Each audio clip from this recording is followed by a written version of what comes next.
हम्म तर पहलगाम हल्ल्यानंतर मोदींनी पूर्ण ताकद जी आहे ती सैन्याला दिली आणि म्हटलंय की सैन्याला जे योग्य वाटेल ते सैन्याला स्वातंत्र्य दिले. काल बैठक झाली. मोहन भागवत दोन गोष्टी अत्यंत महत्वाच्या आहेत. एक महाराष्ट्रातली आणि एक राष्ट्रीय स्तरावर. 5-6 दिवस मी नव्हतो. महाराष्ट्रात शांतता नांदावी असं मला वाटलं. महाराष्ट्राच्या मंत्रिमंडळामध्ये सुप्रीम कोर्टाच्या आदेशाने शेतकऱ्यांच्या फसवणुकीबद्दल गुन्हा दाखल झाला असे एक मंत्री आहेत. 2 दिवसापूर्वी सुप्रीम कोर्टानं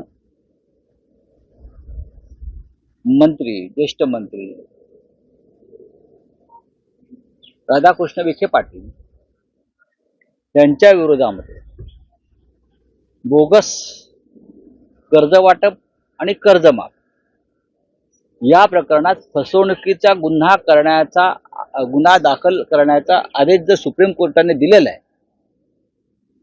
10,000 शेतकऱ्यांच्या नावानं बोगस कर्ज घेतले आणि कर्जमाफी करून घेतली. 10,000 शेतकऱ्यांच्या नावानं बोगस कर्ज आणि कर्जमाफी हा अत्यंत ऋणास्पद असा प्रकार, फसवणुकीचा प्रकार, शेतकऱ्यांच्या फसवणुकीचा प्रकार. हा विषय मी 3 वर्षापूर्वी मांडला होता. इथेच हा मांडला होता. तेव्हा हे मंत्री असं म्हणाले त्यांचं डोकं ठिकाणावर नाही.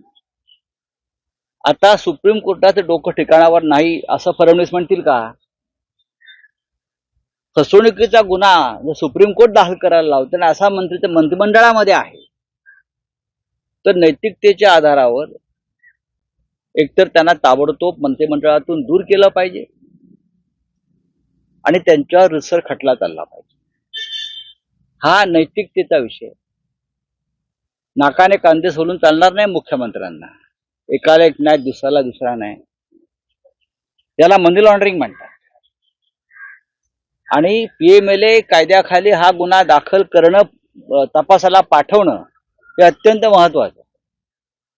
राज्याचे मुख्यमंत्री ज्यांनी सरकारी तिजोरीचा अपहार केला, शेतकऱ्यांचेच पैसे लाटले, हे सुप्रीम कोर्टामध्ये आल्यावर त्यांनी या संदर्भात आदेश दिला. असे मंत्री त्यांच्या मंत्रिमंडळात असतील तर स्वच्छ कारभार, पारदर्शक कारभार या संदर्भात त्यांनी यापुढे विरोधकांना प्रवचनं देऊ नयेत, एवढंच मला म्हणायचं आहे. आणि हा विषय विरोधी पक्षाच्या सगळ्या नेत्यांनी लावून धरला पाहिजे. शेतकऱ्यांची फसवणूक कोण करतं या महाराष्ट्रामध्ये आणि कोणत्या लेवलचे, बरं का, सीएमच्या भाषेमध्ये कोणत्या लेवलचे नेते करून तुमच्या बाजूला बसले आहेत हे जरा पहा. त्यांचा राजीनामा जर घेतला नाही तर या महाराष्ट्रामध्ये मंत्र्यांच्या भ्रष्टाचाराला पूर्ण अभय देवेंद्र फडणवीस यांनी दिलेला आहे असं मी मानतो. 10,000 शेतकऱ्यांची फसवणूक हा लहान गुन्हा नाही मित्रांनो. 10,000 शेतकऱ्यांच्या नावानं, आणि हे कोणी केलंय तर सहकार सम्राट. हे कोणी केलंय? सहकार सम्राट. गुन्हा दाखल कुठे झालाय? त्यांच्याच लोणी गावात, प्रवरानगरला. ही अत्यंत गंभीर गोष्ट आहे. हा विषय मी लावून धरणार, इतरांनीही लावून ठेवावं. आता सांगा, तुम्ही जे म्हणताय 7 दिवस झाले हल्ल्याला, 3 ते 4 दिवसामध्ये बघा, आम्ही असं म्हणतो, म्हणजे राहुल गांधी असं म्हणतात किंवा आम्ही सगळे म्हणतो की यात राजकारण आणू नये. राजकारण कोण करताय? भारतीय जनता पक्षाच्या अनेक संस्था, संघटना, समाज माध्यमांवर राजकारण करताय. हा हल्ला झाल्यावर पहिल्या 24 तासामध्ये पाकिस्तानला धडा शिकायला पाहिजे होता. जगभरात याच पद्धतीनं बदला घेतला जातो. जगभरात एक सैनिक जरी मारला गेला किंवा एक नागरिक जरी मारला गेला, तेव्हा अमेरिका, इस्रायल, रशियासारखी राष्ट्र जी स्वतःला बलवान समजतात किंवा 56 इंचाच्या छातीवाली समजतात, तर ताबडतोब प्रत्युत्तर देतात. आम्ही काय केलं? पाणी बंद केलं असं सांगितलं. पाणी असं बंद होत नाही. त्यासाठी बंधारे बांधावे लागतील, मोठे धरणं बांधावे लागतील, अवाढव्य. काम आणि 20 वर्षांनी ते धरणं पूर्ण झाल्यावरती पाणी बंद पडलं. आम्ही काय केलं, पाकिस्तानची 27 युट्यूब चॅनल्स बंद केली. बरं का, पाकिस्तानची 27 युट्यूब चॅनल आपल्याकडे बंदी घातली. हे कशा करता केलं तुम्ही? हा काय, ह्याला का बदला म्हणतात? हा का बदला आहे? आणि त्याचबरोबर एक 4PM नावाचं या देशातलं चॅनल बंद केलं काल, कारण ते मोदी आणि शहांच्या धोरणावर टीका करते. एक चॅनल बंद केलं काल महाराष्ट्र देशातलं, 4PM प्रसिद्ध चॅनल आहे, संजय शर्मा त्याचे संपादक आहे. आणि गेले 7 दिवस मोदींची चित्र आम्ही पाहतोय प्रधानमंत्र्यांची, की ते सैन्य अधिकारी, राष्ट्रीय सुरक्षा सल्लागार, संरक्षण मंत्री यांच्याबरोबर ते बैठका घेतात, चर्चा करतात. याला राजकीय इच्छाशक्तीची गरज आहे.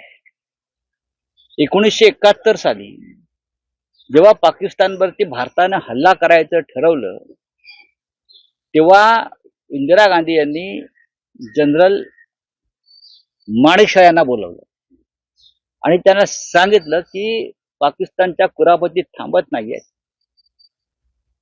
त्यांच्याशी आपल्याला युद्ध करायचं आहे, तुमची काय तयारी आहे, तुम्ही तयार आहात का? जनरल माणेकशॉ म्हटले आम्हाला 8 दिवस द्या तयारीला. 8 दिवसांनी पाकिस्तानवरती हल्ला झाला. पाकिस्तानचे 2 तुकडे झाले आणि बदला घेतला. त्याला म्हणतात लिडरशिप, नेतृत्व आणि राजकीय इच्छाशक्ती. सैनिकांवरती सोडलं ठीक आहे, सैनिकांवर सोडलं ना, काश्मीरच्या जबाबदारीची सुरक्षेची जबाबदारी सैनिकांवरच होती. काश्मीरच्या सुरक्षेची जबाबदारी पूर्णपणे सैनिकांवर आणि गृह खात्यावरच होती. सगळ्यात आधी जर बदला आणि कारवाई करायची असेल प्रधानमंत्र्यांनी, तर आधी गृह खात्यावर केली पाहिजे. आम्हाला विरोधी पक्षाचे जे काही म्हणणं आहे, आम्ही सरकारच्या पाठीशी आहोत. सरकारच्या चुकांच्या पाठीशी असता कामा नये. सरकार वारंवार चुका करत आहे देशाच्या सुरक्षेसंदर्भात आणि परत राजकारण करत आहे. हे चालणार नाही. ते असं म्हणतात की विरोधक राजकारण करतायत. आम्ही कशाला करू राजकारण? ज्या प्रकारे धर्माबद्दल प्रश्नचिन्ह उपस्थित केलं, धर्म विचारला गेला का यावर संशय निर्माण केला गेला. मग ठीक आहे ना, राजीनाम्यासंदर्भात हे कोणाचा राजीनामा अमित शहाच्या राजीनामा घेतलाच पाहिजे प्रधानमंत्र्यांनी, का घेऊ नये? अमित शहाच्या जागी आमच्यापैकी एखादा मंत्री असता तर आमचा राजीनामा त्यांनी मागितलाच असता आणि मागितलेलाच आहे ना. विरोधी पक्षाचं काम आहे, सरकार जेव्हा चुकेल, सरकारचा मंत्री चुकीचं काम करेल, तेव्हा त्याच्यावरती बोट दाखवणं की आपण चुकताय, हा माणूस त्या पदाला योग्य नाहीये. यात चुकीचं काय आहे? विशेष अधिवेशन बोलवावं अशी मागणी केली जाते. तुमच्या माहितीसाठी सांगतो, मी इथे राहून हे बोललेलो आहे की सर्वपक्षीय बैठकीतून काही साध्य होणार नाही. काश्मीरवर संसदेत चर्चा करण्यासाठी विशेष अधिवेशन बोलवायला हवं आणि काल राहुलजींनी तीच मागणी केली आणि ती बोलवायला हवी. पण सरकार काश्मीरवरती कोणालाही बोलू देणार नाही, आतापर्यंत बोलू दिलं नाही, मणिपूरवरती बोलू दिलं नाही आणि सर्वपक्षीय बैठकीमध्ये आम्ही ते बोलतोय त्याला टाळ्या वाजवायच्या. आमचं म्हणणं आहे, आमच्या भूमिका आहेत, त्या तुम्ही मान्य करणार आहात का? आमची भूमिका आहे विशेष अधिवेशन बोलवताय. आमची भूमिका आहे की किमान 2 दिवस काश्मीरवरती चर्चा करा. आमची भूमिका आहे या हल्ल्याची जबाबदारी आणि ज्या चुकांची जबाबदारी ज्या गृह खात्यावर आहे त्यांच्यावर कारवाई करा. आहे तयारी? अजिबात नाही. राजकारण कोण करताय? राजकारण तुम्ही कोणाला पाठीशी घालताय? 27 बळी घेतलेले आहेत, हे सरकारने घेतलेले नरबळी आहेत. हा मानवी संहार सरकारच्या गाफीलपणामुळे झालेला आहे. तुम्हाला काय वाटतं, पाकिस्तानवर हल्ला केला पाहिजे, युद्ध झालं पाहिजे? आपल्या पक्षाची नेमकी भूमिका काय आहे? की माझ्या पक्षाची भूमिका असं आहे की पुलवामा हल्ल्यानंतरच हल्ला करायला पाहिजे. पुलवामामध्ये 40 जवान ज्या पद्धतीने मारले गेले, आता ते मारले कोणी हा परत प्रश्नचिन्ह आहे, परत राजकारण येत आहे ना. राज्यपाल सत्यपाल मालिक जे सांगतायत की वारंवार आम्ही सांगितलं की त्यांना रस्त्याने घेऊन जाऊ नका, म्हणजे सरकारला त्यांना मारायचं होतं राजकारणासाठी. हे जर कोणी म्हणालो तर त्याला देशद्रोही ठरवलं जाईल, त्याला पाकिस्तानात चालतेव्हा सांगितलं जाईल. पुलवामा नंतर हल्ला का झाला नाही पाकिस्तानवर? उरी नंतर का हल्ला? सर्जिकल स्ट्राईक वगैरे ठीक आहे, आम्ही पण गल्लीत करतो, बरं का, असे स्ट्राईक आम्ही पण करतो रोज इथे. मुंबईमध्ये आम्ही 50 सालापासून स्ट्राईक करतो विरोधकांवर. हल्ला जो इंदिरा गांधीने केला, जो लाल बहादूर शास्त्रीने केला या देशामध्ये, त्याला आम्ही हल्ला म्हणतो. बैठका कसल्या घेताय हो? तर बिहारमध्ये पण निवडणूक आहेत, बऱ्याचशा चर्चा आहेत, त्या अनुषंगाने पण झाला नाही नाही, असावा. त्याच्यावरती मी आता बोलणार नाही. ते बोललो तर राजकारण होईल. पण प्रधानमंत्री सर्वपक्षीय बैठकीला उपस्थित न राहता, त्यांची जबाबदारी होती विरोधी पक्ष काय बोलतो हे, पण ते पूर्वनियोजित कार्यक्रम त्यांनी रद्द नाही केला. ते बिहारच्या निवडणूक प्रचाराच्या सभेला गेले. पूर्वनियोजित कार्यक्रम राहुल गांधींनी रद्द केला. अमेरिकेतून आले, काश्मीरला गेले, सर्वपक्षीय बैठकांना उपस्थित राहिले. याला म्हणतात कार्यक्रम रद्द करणं आणि मौन बाळगणं किंवा दुःख बाळगणं. बोलिए, हिंदी में है. हिंदी में जानना चाहेंगे, कल जो प्रधानमंत्री ने मीटिंग की, कागजात की मीटिंग की, और ये कहा जा रहा है कि उन्होंने फ्री हैंड किया है आर्मी को. तरीके से कितना देखिए, आर्मी को फ्री हैंड देना ये कोई बड़ी बात नहीं है. देश की, हमारी हिंदुस्तान की आर्मी बहुत बड़ी आर्मी है. अभी कल ही हमने देखा कि फ्रांस से फिर एक बार राफेल की खरीदी हो गई. 60,000 करोड़ का डील हुआ है. कल पाकिस्तान के ऊपर हमला करना है ना, तो राफेल की खरीदी हुई है. पहले से 32 राफेल है और कल 26-27 राफेल की खरीदी हुई है. ये चलता रहेगा. प्रधानमंत्री ने आर्मी को फ्री हैंड दिया है. आर्मी को फ्री हैंड देना ही चाहिए. आर्मी है इसलिए कश्मीर भारत में है. आर्मी को फ्री हैंड तो कश्मीर में भी था ना, फिर भी हमला हुआ है. आपकी जो बात है कि हमने हमारे फौज को फ्री हैंड दिया है, लेकिन पॉलिटिकल लीडरशिप की क्या भूमिका है उसमें? आर्मी के ऊपर छोड़कर आप इस समस्या से अपने आप को झटक नहीं सकते. या ऐसा नहीं है झटक दिया, आप जिम्मेदार है, देश का गृह मंत्रालय जिम्मेदार है. अगर बदला लेना है और असली श्रद्धांजलि देनी है 27 जो मृत हो गए बेचारे इनोसेंट लोग, तो सबसे पहले गृह मंत्रालय के ऊपर कार्रवाई होनी चाहिए. इंटेलिजेंस क्यों फेल हो गया? आप क्या कर रहे थे? अगर सरकार और किसी की होती और हम में से कोई गृह मंत्री होता, तो भारतीय जनता पार्टी पूरे देश में हंगामा मचा देती गृह मंत्री के इस्तीफे के लिए. लेकिन आज हम राजनीति नहीं करना चाहते, हम सरकार के समर्थन में खड़े रहेंगे. उसे सरकार का समर्थन नहीं कहते भाई. जो सरकार ने अपराध किया है गृह मंत्रालय ने, उसका समर्थन हम नहीं कर सकते. हम समर्थन करेंगे जब युद्ध होगा तो समर्थन करेंगे. लेकिन ये जो आफत आई है 27 लोगों पर जो मर चुके हैं, ये सिर्फ गृह मंत्रालय की चूक है. उसके लिए जब तक प्रधानमंत्री गृह मंत्रालय के मुखिया के ऊपर एक्शन नहीं लेंगे, तब तक बदले की शुरुआत नहीं होगी. शुरुआत अपने घर से करो कार्रवाई की. पाकिस्तान तो पाकिस्तान है, वो फौज के ऊपर छोड़ दिया, फौज देख लेगी. 7 दिन हो गए हैं, नागपुर इलेक्शन जो एक्शन है वो भारत की तरफ से देखा जा रहा है. यूट्यूब चैनल बंद किए गए हैं. पुलवामा पर कितने साल हो गए? 7 साल हो गए ना. क्या एक्शन लिया? 40 जवान मर गए, क्या एक्शन लिया? एक फिल्म निकाली, हाउ द जोश. आप बताइए जोश क्या है? जोश कहाँ गया आपका? हाँ, कश्मीर फाइल निकाली और सब क्या प्रधानमंत्री से लेकर सब आंसू पहुंचकर बाहर निकले. अब क्या हो गया? आपने क्या किया फिर? अब ये आपकी फाइल निकालनी चाहिए, गृह मंत्रालय फाइल, होम मिनिस्टर फाइल निकालनी चाहिए. क्या करेंगे आप? मुझे जेल में डालोगे ना? डाल दो. मैं सच बोल रहा हूं और सच बोलते रहूंगा. यूट्यूब चैनल बंद किए, पाकिस्तान के किए, करेक्ट, उससे कुछ नहीं होता, वो बदला नहीं होता है, वो नौटंकी है. भारत का एक चैनल 4 PM आपने बंद कर दिया, जो सबसे ज्यादा देखा जाता है इस देश में, रवीश कुमार जी के साथ. हाँ, संजय शर्मा उनके एडिटर है. सच बोलता है ये चैनल, सच बातें कहता है. मोदी और शाह जी को सवाल पूछता है, तो आपने वो चैनल बंद कर दिया. कोई नोटिस नहीं, कोई समन्स नहीं, कोई एक्सप्लेनेशन नहीं. ये कौन सा डेमोक्रेसी है? पाकिस्तान पर बदला लेना है, चैनल से बदला ले रहे हो आप. 4 PM, ये 4 PM चैनल के ऊपर जो आपने जो बंदी किया है ना, वो 4 PM ने आपके 12 बजाने वाले हैं ये अभी। सिंह राठौर है और हाँ बोलो ना क्या, एक मिनट। उनके ऊपर एफआईआर दर्ज हुआ है कि सवाल किस तरह से? एक तरफ सर्वपक्षीय बैठक जो है इस घटना को लेकर लेकर जा रही है, दूसरी तरफ आरएसएस के जो चीफ है वो सर्वपक्षीय बैठक, सर्वदलीय बैठक बुलाई, वहां प्रधानमंत्री आए थे। प्रधानमंत्री तो बिहार में प्रचार को चले गए। अगर गंभीरता से आप उस मामले में देखते तो आप सर्वदलीय बैठक में आप समर्थन चाहते हैं ना देश से, प्रधानमंत्री दिल्ली छोड़कर क्यों चले गए? राहुल गांधी अमेरिका का दौरा छोड़कर आ गए ना। आप दिल्ली छोड़कर नहीं जाना चाहिए था 8 दिन, आप दिल्ली में बैठकर ऑपरेशन करना चाहिए था। अब अपने फौज को अधिकार दिया है, फौज को अधिकार तो है, फौज है इसलिए आप जिंदा हो, हम जिंदा है, हम जीवित है, हम सांस ले रहे हैं, फौज है इसलिए। फौज के बारे में तो हमारे मन में पूरा आदर है, लेकिन पॉलिटिकल लीडरशिप की इच्छा क्या है, उनकी इच्छा शक्ति कहाँ है?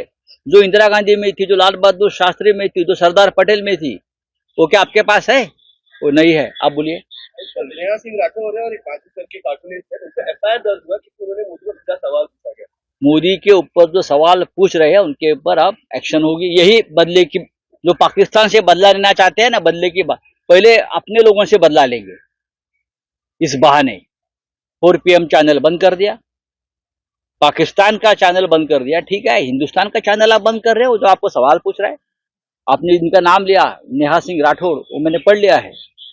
हाँ, उनके ऊपर एफआईआर दर्ज किया, कार्टूनिस्ट उनके ऊपर एफआईआर दर्ज कर हमारे ऊपर करेंगे, सामना के ऊपर करेंगे, क्योंकि हम सवाल पूछते हैं।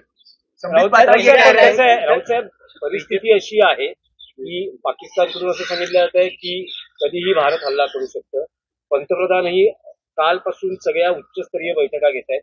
काय असं वाटतं की होऊ शकेल युद्ध? अशा बैठकांचं व्हिडिओ चित्रण होत नाही. इंदिरा गांधींनी जेव्हा हल्ला केला पाकिस्तानवर तेव्हा तिने जनरल माणिक शहाना बोलवलं आणि 5 मिनिटं ब्रेकफास्टला बोलून सांगितलं की मला पाकिस्तानला धडा शिकवायचा आहे, सैन्याची काय तयारी. माणिक शहाने सांगितलं. त्यांच्याच सिनेमात सगळं आहे. एक सिनेमा आला होता ना भाजपा पुरस्कृत, माणिक शहा म्हणाले मला 15 दिवस लागतील. ठीक आहे, 15 दिवसांनी आपल्याला पाकिस्तानला खतम करायचं. आणि पाकिस्तानला खतम करून दाखवलं, 2 तुकडे केले, याला राजकीय इच्छाशक्ती म्हणतात. ही तुमच्यात आहे का? नाही. तुम्ही काय करणार? आम्ही तुमच्या पाठीमागे आहोत. इस संकट के घड़ी में हम सब आपके साथ है भाई, लेकिन जिसकी वजह से बार बार ये संकट आ रहा है, पुन्हा पुन्हा संकट येते, त्यांच्या चुकांना पाठीशी घालणं हे योग्य नाही, म्हणून मी सत्य बोलतो आहे.